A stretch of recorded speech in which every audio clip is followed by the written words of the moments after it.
दोस्तों स्वागत बा आप सभी के हमारे YouTube channel Bhojpuri fact box में।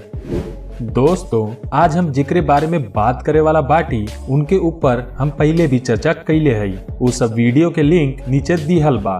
वीडियो खत्म भइले के बाद आप सभी दिहल गई लिंक पर क्लिक करके वीडियो के देख सकीला। तो दोस्तों आज हम जौन शख्स के ऊपर बात करे वाला है उनके शादी होइले के बाद घर से बेदखल कर दिहल गई। जी हाँ दोस्तों, हम बात करत बाटी रजनी और कौशल के, जे अपन जिंदगी के बेहद ही बुरे दौर से गुजरल बाटे। समय के मार झेलले के बाद आज ये लोग इतना आगे बढ़ गए बाटे कि आप ई बात से अंदाजा लगा सकीला कि इनका आवे वाला हर वीडियो के लोग बेसब्री से इंतजार करेंगे। जी हाँ दोस्तों, ये बात बिल्कुल सच बा। इनकर बनायल गए व्लॉग बेहद ही इंटरेस्टिंग और मजेदार होला। सफलता के मुकाम छुअले के बाद ये दोनों जोड़ी आजकल विष्णुराज और मालती चौहान के साथ काम भी कर रहा बाटे। यही के साथ दोस्तों इनसे मिलने के एक महीने के अंदर ही इनकर कई गाना रिलीज भी हो गई, जेमें ज्यादातर रिलीज भइल गाना विष्णुराज और मालती चौहान के साथ ही रहा।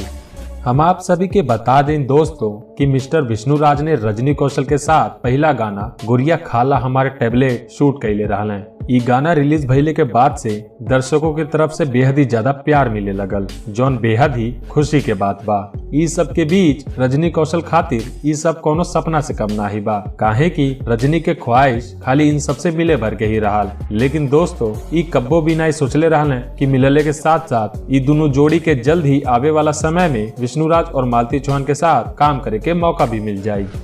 बात करल जाए इनकर शुरुआती जीवन के, तो कौशल अपन यूट्यूब यात्रा साल 2018 में शुरू कैले रहा, लेकिन जनता के तरफ से इनके ऊ प्यार नहीं मिलल जेकर ई कल्पना कैले रहा। लेकिन दोस्तों आज इनका सब्र और मेहनत के चलते दोनों जोड़ी के पास इतना प्रोजेक्ट आ गई बा कि कब्बो कब्बो अपने खातिर समय नहीं निकाल पावे। वाकई में दोस्तों माने के पड़ी कि भगवान के घर में देर बा लेकिन अंधेर नहीं।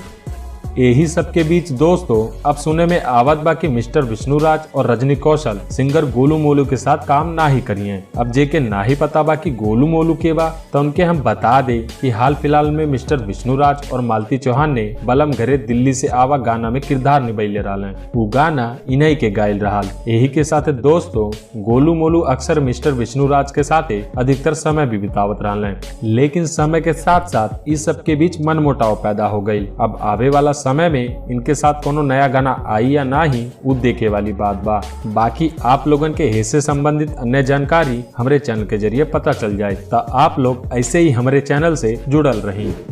तो दोस्तों आप सभी के आज के ई वीडियो देखकर कैसन लगल नीचे कमेंट बॉक्स में अपन भोजपुरी भाषा में ही बतावल जाए। वीडियो पसंद आयल तो लाइक शेयर और सब्सक्राइब करल मत भूलिया। जल्द मिलत है आप सभी के बीच एक नया रोमांचक वीडियो के साथ।